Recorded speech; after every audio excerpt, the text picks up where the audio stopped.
Hello every one. അപ്പോൾ ഇന്നത്തെ നമ്മുടെ തേർഡ് വീഡിയോ ആണ്. നമ്മുടെ SSC MTS എക്സാമിൻ്റെ 5th ഫെബ്രുവരിയുടെ സെക്കൻഡ് ഷിഫ്റ്റ് എക്സാമിൻ്റെ അനാലിസിസ് ആണ്. എൻ്റെ ഇമ്പോർട്ടൻസ് ഞാൻ കഴിഞ്ഞ വീഡിയോസിൽ ഞാൻ പറഞ്ഞായിരുന്നു. നമുക്ക് ഒരുപാട് റിപ്പീറ്റഡ് ക്വസ്റ്റ്യൻസ് വരുന്നുണ്ട്. നമ്മുടെ കഴിഞ്ഞ വീഡിയോയും ഈ വീഡിയോയും കൂടെ കാണുമ്പോൾ തന്നെ നമുക്ക് മനസ്സിലാവും റിപ്പീറ്റഡ് ക്വസ്റ്റ്യൻസും റിലേറ്റഡ് ഫാക്ട്സ് ബേസ് ചെയ്തിട്ടുള്ള ക്വസ്റ്റ്യൻസും ഒക്കെ ഒരുപാട് വരുന്നുണ്ട്. സോ ഇത് ഉറപ്പായിട്ട് നിങ്ങൾക്ക് യൂസ്ഫുൾ ആയിരിക്കും ഈ ഒരു വീഡിയോ. ഓക്കെ, സോ നമുക്ക് നമുക്കിപ്പോൾ ക്വസ്റ്റ്യനിലേക്ക് പോവാം. So the first question is, in which year was the ₹20 note introduced for the first time in independent India? Independent ഇന്ത്യയിൽ ഫസ്റ്റ് ടൈം ₹20 നോട്ട് ഇൻട്രൊഡ്യൂസ് ചെയ്തതാണ് ചോദിക്കുന്നത്. ഇൻഡിപെൻഡൻറ്റ് ഇന്ത്യയിൽ ഇൻട്രൊഡ്യൂസ് ചെയ്ത ഇയർ എന്ന് പറയുന്നത് 1972 ആണ്. ഇത് ഇംപ്ലിമെൻറ്റ് ചെയ്ത ഡേ എന്ന് പറയുന്നത് ഓൺ 1st June 1972. ഇൻഡിപെൻഡൻറ്റ് ഇന്ത്യയിൽ ₹20 നോട്ട് ₹20 നോട്ട് ഇൻട്രൊഡ്യൂസ് ചെയ്തത് ഓൺ 1st June 1972. അത് ബൈ RBI ആണ്. ഓക്കെ, 1st June 1972 നമുക്ക് ₹20 നോട്ട് ഇൻഡിപെൻഡൻറ്റ് ഇന്ത്യയിൽ ഇൻട്രൊഡ്യൂസ് ചെയ്യുന്നത്. അറ്റ് ദ സെയിം ടൈം നമുക്ക് ബ്രിട്ടീഷ് ഇന്ത്യയിൽ ₹20 നോട്ട് ഫസ്റ്റ് ഇൻട്രൊഡ്യൂസ് ചെയ്യുന്നത് എപ്പോഴാണ്? 1861 കേട്ടോ. ബ്രിട്ടീഷ് ഇന്ത്യയിൽ നമുക്ക് 1861 നമ്മൾ ഫസ്റ്റ് ടൈം ₹20 നോട്ട് ഇഷ്യൂ ചെയ്യുന്നത്. അത് ലേറ്റർ ഡിസ്കണ്ടിന്യൂ ചെയ്യുമായിരുന്നു. ആൻഡ് ദെൻ ഇൻ 1972 വീണ്ടും നമ്മളത് ഇൻട്രൊഡ്യൂസ് ചെയ്യുന്നു. ഓക്കെ, റിവൈവ് ചെയ്തെടുക്കുകയാണ് ചെയ്യുന്നത്. അപ്പോൾ നമ്മുടെ ഇപ്പോഴത്തെ കറണ്ട് ₹20 നോട്ട് ഉണ്ടല്ലോ, കറണ്ട് ₹20 നോട്ടിൻ്റെ ബാക്ക് സൈഡിൽ ഏതാണുള്ളത്? എല്ലോറ കേവ്സ് ആണ്. ഓക്കെ, ബാക്ക് സൈഡിൽ കറണ്ട് ₹20 നോട്ടിൻ്റെ ബാക്ക് സൈഡിലുള്ളത് ഏതാണ്? എല്ലോറ കേവ്സ് ആണ്. ഓക്കെ, എല്ലോറ കേവ്സ് ആണ്. എല്ലോറ കേവ്സിൻ്റെ പഠനമാണ് നമ്മുടെ കറണ്ട് ₹20 നോട്ടിൻ്റെ ബാക്ക് സൈഡിലുള്ളത്. ഓക്കെ, അതുപോലെ തന്നെ നമുക്ക് ബ്രിട്ടീഷ് ഇന്ത്യയിൽ നമുക്ക് 5000-ൻ്റെയും 10,000-ൻ്റെയും നോട്ട് ഉണ്ടായിരുന്നു. ഓക്കെ, ഇന്ത്യയിൽ നമുക്ക് 5000-ൻ്റെയും 10,000-ൻ്റെയും നോട്ട് ഉണ്ടായിരുന്നു. ദേ വെർ ഇൻട്രൊഡ്യൂസ്ഡ് ഇൻ 1954 1954 നമ്മൾ നമുക്ക് ബ്രിട്ടീഷ് ഇന്ത്യയിലല്ല, നമുക്ക് ആക്ച്വലി ഇൻഡിപെൻഡൻറ്റ് ഇന്ത്യയിലാണ് നമ്മൾ ഇൻട്രൊഡ്യൂസ് ചെയ്യുന്നത്. 1954 നമുക്ക് ഏത് 5000 റുപ്പീസിൻ്റെയും 10,000 റുപ്പീസിൻ്റെയും നോട്ട് നമ്മൾ ഇഷ്യൂ ചെയ്തായിരുന്നു. But later it was banned in 1978 it was banned. Okay, 1978 it was banned. ഏതൊക്കെയാണ്? 5000 റുപ്പീസിൻ്റെയും 10,000 റുപ്പീസിൻ്റെ notes were banned in 1978. Okay, so the next question എന്ന് പറയുന്നത്, which ancient dynasties capital was Vanchi? Vanchi എന്ന് പറയുന്നത് ചേര ഡൈനാസ്റ്റിയുടെയാണ്. ചേര ഡൈനാസ്റ്റിയുടെയാണ്. ഏതാണ്? വഞ്ചി ആയിരുന്നു ചേര ഡൈനാസ്റ്റിയുടെ ക്യാപിറ്റൽ. ഏതായിരുന്നു? വഞ്ചിയാണ് ചേര ഡൈനാസ്റ്റിയുടെ capital. Okay, so the next question എന്ന് പറഞ്ഞാൽ, municipalities are added in which part of the constitution? Okay, municipalities add ചെയ്തത്. മുനിസിപ്പാലിറ്റി നമുക്കറിയാം 74th Amendment Act of 1992. 1992 amendment act പാസ്സായത്. But it was implemented in 1993. Okay, അപ്പോൾ അതും കൂടെ ഓർക്കുക. 74th and 73rd Amendment Act pass ചെയ്തത് was in 1992, but they were implemented in 1993. Okay, അപ്പം നമുക്ക് മുനിസിപ്പാലിറ്റീസ് വരുന്ന പാർട്ട് എന്ന് പറയുന്നത് പാർട്ട് 9A 74th Amendment വഴിയാണ് നമുക്ക് ആഡ് ചെയ്യുന്നത്. It's in part 9A. Part 9 വരുന്നത് ഏതാണ്? നമുക്ക് പാർട്ട് 9 നമുക്ക് വരുന്നത് പഞ്ചായത്ത്സ് ആണ്. ആൻഡ് പഞ്ചായത്തിൻ്റെ amendment act 73rd Amendment Act. അത് നമുക്ക് ഏതിൽ വരുന്നു? പാർട്ട് 9 വരുന്നു. പാർട്ട് 9A വരുമ്പോൾ ഇറ്റ്സ് മുനിസിപ്പാലിറ്റീസ്. ഓക്കെ, മുനിസിപ്പാലിറ്റീസ് എൻ്റെ 74th Amendment Act ആണ്. 1992 പാസ്സായതാണ്. 1992 ഇംപ്ലിമെൻറ്റ് ചെയ്തത് എപ്പോഴാണ്? 1993. ഓക്കെ, അപ്പം നമുക്ക് നെക്സ്റ്റ് ക്വസ്റ്റ്യനിലേക്ക് പോകാം. So the next question is, the author of the novel riot a novel എന്ന് പറയുന്നതിൻ്റെ author is Shashi Tharoor. Okay, Shashi Tharoor ആണ് റയോട്ട് എ നോവൽ എന്ന നോവലിൻ്റെ author is Shashi Tharoor. It was published in 2001. 2001 riot a novel publish ചെയ്യുന്നത്. ശശി തരൂറിൻ്റെ റയോട്ട് എ നോവൽ പബ്ലിഷ് ചെയ്യുന്നത് is in 2001. Okay, അപ്പം other കുറച്ച് ഇമ്പോർട്ടൻ്റ് ആയിട്ടുള്ള other works of Shashi Tharoor ആണ് the great Indian novel, India from midnight to millennium, an era of darkness. നമുക്ക് പലപ്പോഴും repeated ആയിട്ട് ചോദിച്ചിട്ടുള്ള ഒരു ക്വസ്റ്റ്യൻ ആണ്. An era of darkness written by Shashi Tharoor ആണ്. അപ്പോൾ ശശി തരൂരിൻ്റെ കുറച്ച് വർക്ക്സ് ഏതൊക്കെയാണ്? Riot a novel, the great Indian novel, India from midnight to millennium, and an era of darkness. Okay, so the next question വരുമ്പോൾ, Sanchi is a famous folk art of which state? Sanchi എന്ന് പറയുന്നത്, Sanchi actually Braj region, ഉത്തർപ്രദേശിലെ ബ്രജ് റീജിയനിലെ ഒരു famous ആയിട്ടുള്ള folk ആർട്ടാണ് Sanchi. Okay, അപ്പോൾ സാഞ്ചി എവിടത്തെയാണ്? ഉത്തർപ്രദേശിലെ ബ്രജ് റീജിയനിലെ ഒരു ഫേമസ് ആയിട്ടുള്ള ഫോക്ക് ആർട്ടാണ് Sanchi. Okay, so the next question എന്ന് പറയുന്നത്, time gap between the sunrise in Gujarat and Arunachal Pradesh? Okay, എന്തുകൊണ്ടാണ് ഇത് time gap between sunrise of ഗുജറാത്തും അരുണാചൽ പ്രദേശും വരുന്നത്? ഗുജറാത്ത് എന്ന് പറയുന്നത് നമ്മുടെ ഏറ്റവും വെസ്റ്റേൺ ടിപ്പിലുള്ള സ്റ്റേറ്റ് ആണ് ഗുജറാത്ത്. അതുപോലെ ഏറ്റവും ഈസ്റ്റേൺ ടിപ്പിലുള്ള സ്റ്റേറ്റ് ആണ് ഇത് അരുണാചൽ പ്രദേശ്. അപ്പൊ ഇവർ തമ്മിൽ സൺറൈസിനുള്ള ടൈം ഗ്യാപ്പ് എന്ന് പറയുന്നത് ഈസ് അബൌട്ട് 2 hours ആണ്. 2 hours ആണ്. 2 hours ആണ് ഇവിടെ സൺറൈസിനുള്ള ഗ്യാപ്പ് ടൈം എന്ന് പറയുന്നത്. ഗുജറാത്തിനും അരുണാചൽ പ്രദേശിന്റെയും സൺറൈസിന്റെ ടൈം ഡിഫറൻസ് എന്ന് പറയുന്നത് 2 hours ആണ്. ആൻഡ് സൺറൈസ് ഫസ്റ്റ് എവിടെ ആയിരിക്കും? എന്തായാലും ഈസ്റ്റ് സൈഡിലാണല്ലോ. അപ്പൊ ഈസ്റ്റേണിലുള്ള അരുണാചൽ പ്രദേശിലെ ഡോങ് വാലിയിലാണ് ഇന്ത്യയിൽ ഫസ്റ്റ് സൺറൈസ് ഉണ്ടാകുന്നത്. ആഫ്റ്റർ 2 hours ആണ് ഇവിടെ വരുന്നത് ഗുജറാത്തിലേക്ക്. ഓക്കെ, അപ്പൊ അരുണാചൽ പ്രദേശിലാണ് നമുക്ക് ഫസ്റ്റ് സൺറൈസ് വരുന്നത്, Dong valley. Okay, so next question എന്ന് പറയുന്നത് land acquisition act passed by British in India in which year? ഏത് ഇയറിലായിരുന്നു ലാൻഡ് അക്വിസിഷൻ ആക്ട് പാസ് ചെയ്തത്? ലാൻഡ് അക്വിസിഷൻ ആക്ട് പാസ് ചെയ്ത ഇയർ എന്ന് പറയുന്നത് 1894. ഓക്കെ, ഇയർ ആണ് ചോദ്യമെങ്കിൽ it's 1894. Land acquisition act pass ചെയ്ത ഇയർ ആണ് ക്വസ്റ്റ്യൻ എങ്കിൽ it's 1894. It was implemented on 1st March of 1894. Implement ചെയ്തത് എന്നാണ്? 1st March of 1894ലാണ്. ഓക്കെ, അപ്പോൾ ലാൻഡ് അക്വിസിഷൻ ആക്ട് ഇംപ്ലിമെന്റ് ചെയ്ത ഡേറ്റ് എന്ന് പറയുന്നത് 1st March of 1894. It's 1st March of 1894. Okay, so next question എന്ന് പറയുന്നത് which type of soil is primarily found in northern plains of India? Okay, which type of soil is primarily found in northern plains of India ആണ്. Northern പ്ലെയിൻസിൽ നമ്മൾ primarily കാണപ്പെടുന്ന alluvial soil. Alluvial സോയിലാണ് ഏറ്റവും most fertile സോയിലാണ് alluvial soil. And it is rich in potash. നമുക്കത് ഒരുപാട് വട്ടം question വരാറുള്ളതാണ്. ഏറ്റവും rich in potash ആയിട്ടുള്ള ഏത് സോയിലാണെന്ന്? ഇറ്റ്സ് അലൂവിയൽ സോയിലാണ്. Rich in potash, phosphoric acid and lime. It's alluvial soil. Okay, അപ്പോൾ alluvial soil is rich in potash, phosphoric acid and lime. And അത് എവിടെയാണ് കാണപ്പെടുന്നത്? ഇൻ നോർത്തേൺ പ്ലെയിൻസ് ഓഫ് ഇന്ത്യയിൽ primarily കാണപ്പെടുന്ന സോയിൽ ഏതാണ്? അപ്പോൾ അലൂവിയൽ സോയിലാണ്. ഇറ്റ്സ് മോസ്റ്റ് ഫെർട്ടൈൽ സോയിലാണ്. And it's rich in potash, phosphoric acid and lime. Okay, so the next question എന്ന് പറഞ്ഞാൽ Raibenshe is a traditional folk dance of which സ്റ്റേറ്റിന്റെ ആണ് Raibenshe is the traditional folk dance of West Bengal. Okay, നമ്മൾ ഇതുവരെ അത്ര used ആയിട്ടുള്ള ഒരു folk ഡാൻസിന്റെ പേരല്ല റൈബൻഷി. പക്ഷെ നമുക്ക് ഇപ്പോൾ ഈ MTS അങ്ങനത്തെ നമുക്ക് ഒരുപാട് ക്വസ്റ്റ്യൻസ് ഇപ്പോൾ വരുന്നുണ്ട്. കുറച്ച് ഔട്ട് ഓഫ് സിലബസ് നമ്മളധികം യൂസ്ഡ് അല്ലാത്ത കുറച്ച് ക്വസ്റ്റ്യൻസ് ഒക്കെ വരുന്നുണ്ട്. ഓക്കെ, അപ്പോൾ അതിലൊന്നാണ് ഈ Raibenshe is a traditional folk dance of West ബംഗാളിന്റെ ട്രഡീഷണൽ ഫോക്ക് ഡാൻസ് ആണ് ഈ റൈബൻഷി എന്ന് പറയുന്നത്. എന്നാൽ അതുപോലെ നമുക്ക് ഒരുപാട് റിപ്പീറ്റഡ് ആയിട്ടും പലപ്പോഴും ചോദിക്കുന്ന ഒരു കുറച്ച് ഫോക്ക് ഡാൻസും അവരുടെ സ്റ്റേറ്റും ആണ് ഞാൻ ഈ കൊടുത്തേക്കുന്നത്. അതിൽ ബിഹു ആണ് ഏറ്റവും മോസ്റ്റ് ചോദിക്കുന്നതെന്ന് തോന്നുന്നു. ഇറ്റ്സ് ബിഹു ആസാം ആണ്. അതിപ്പോൾ എല്ലാവർക്കും അറിയാം, ബിഹു ഇസ് ആസാം.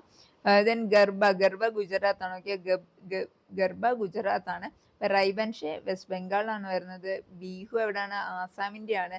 ഗർബ ഗുജറാത്ത് ആണ്. അതുപോലെ ഭാംഗ്ര എവിടെയാണ്? ഭാംഗ്ര പഞ്ചാബിന്റെ ആണ്. ദെൻ ധിംസ ഇസ് ഓഫ് ആന്ധ്രാപ്രദേശിന്റെ ആണ്. ഓക്കെ, ധിംസ എവിടത്തെയാണ്? ആന്ധ്രാപ്രദേശ്. ദെൻ ലാവണി നമുക്ക് എപ്പോഴും ചോദിക്കുന്ന ഒരു ക്വസ്റ്റ്യൻ ആണ്. ലാവണി എവിടത്തെയാണ്?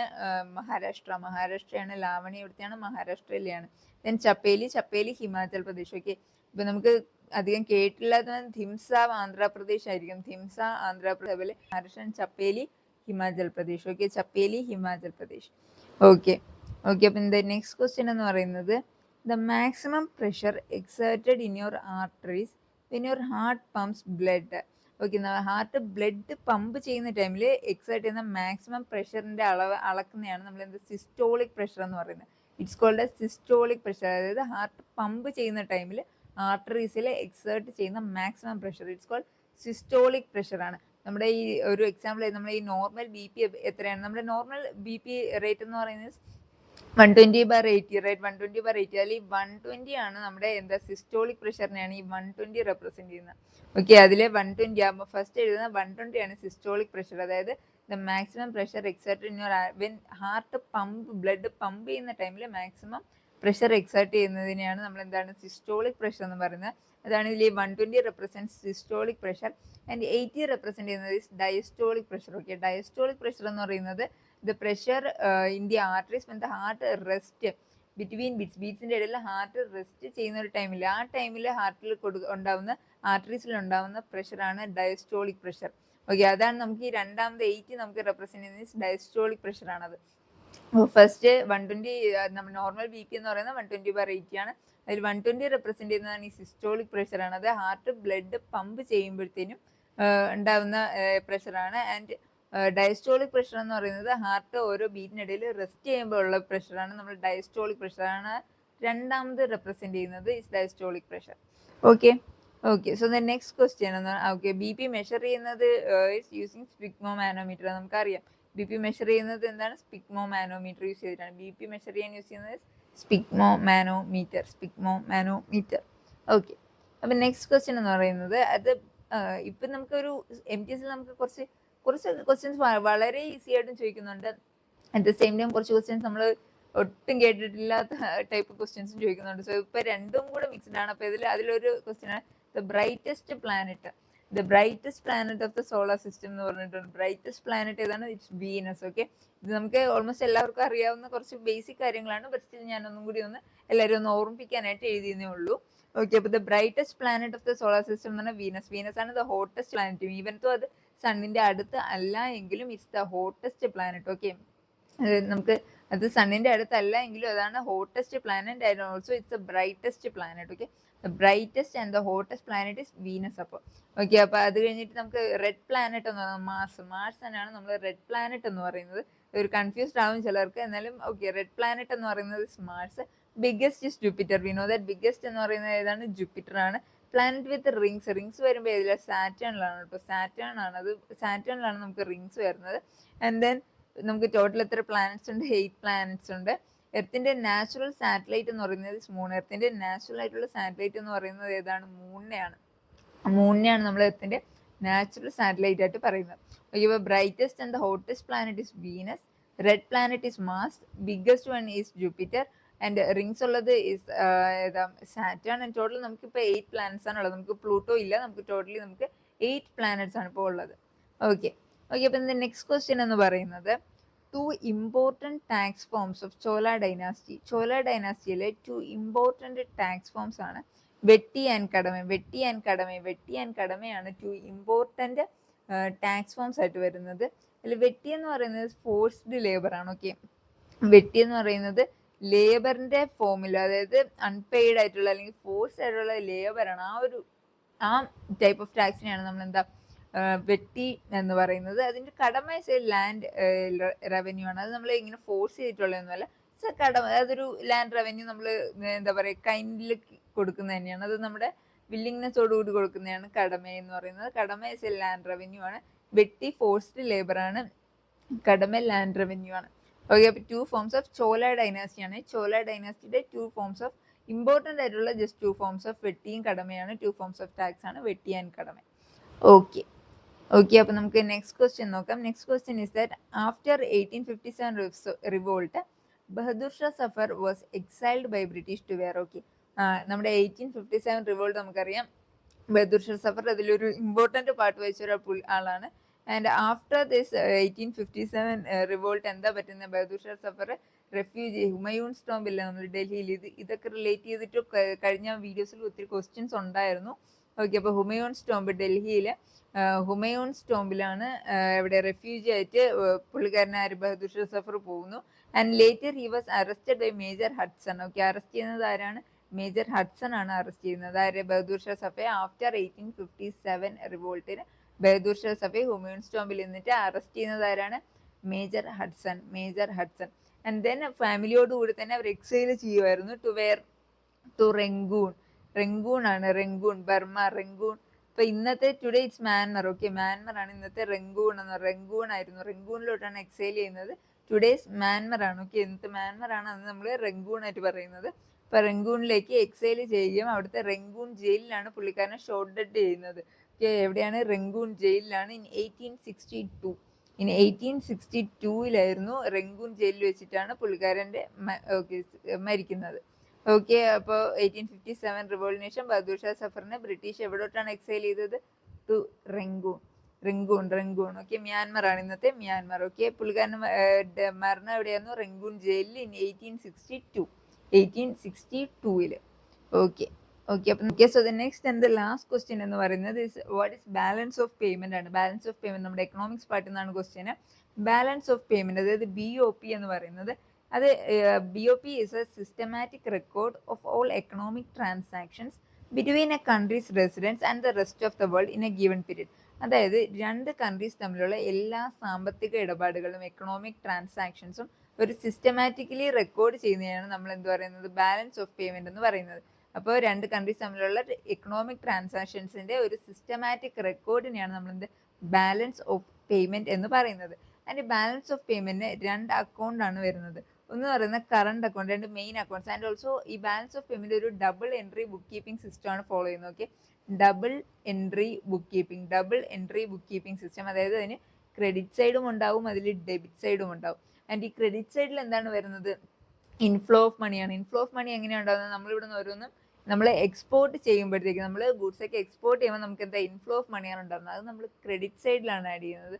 അപ്പോൾ നമുക്ക് ഡെബിറ്റ് സൈഡ് വരുന്നുണ്ട്. ഈ ഡെബിറ്റ് സൈഡിൽ വരുന്നത് എന്താണ്, നമ്മുടെ ഔട്ട്ഫ്ലോ ഓഫ് മണി. നമ്മൾ ഓരോന്ന് ഇമ്പോർട്ട് ചെയ്യുമ്പോൾ നമുക്ക് ഔട്ട്ഫ്ലോ ഓഫ് മണിയാണ് ഉണ്ടാകുന്നത്, അല്ലേ? ഓരോ നമ്മൾ ഇമ്പോർട്ട് ചെയ്യുമ്പോൾ നമുക്ക് ഔട്ട്ഫ്ലോ ഓഫ് മണിയാണ് ഉണ്ടാകുന്നത്.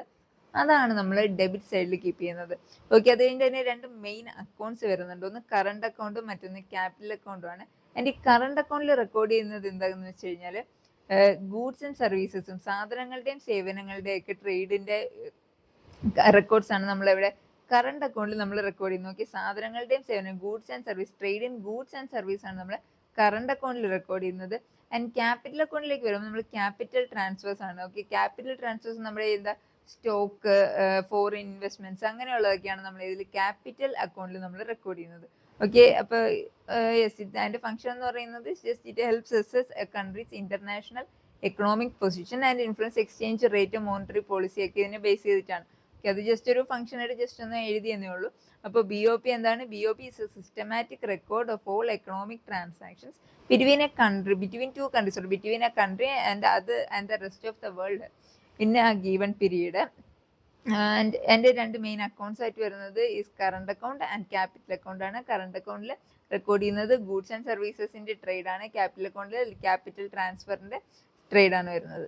ഓക്കെ അല്ലേ? അപ്പോൾ okay, so thank you. Content ഇഷ്ടപ്പെട്ടാൽ ലൈക്ക് ചെയ്യുക, സബ്സ്ക്രൈബ് ചെയ്യുക, കമന്റ് ചെയ്യുക. ആൻഡ് ഓൾസോ ഞാൻ ഇതിന്റെ ബാക്കി സീരീസ്, ബാക്കി ഷിഫ്റ്റിന്റെ വീഡിയോസ് ഇനി ഇടുന്നതായിരിക്കും. Okay, thank you.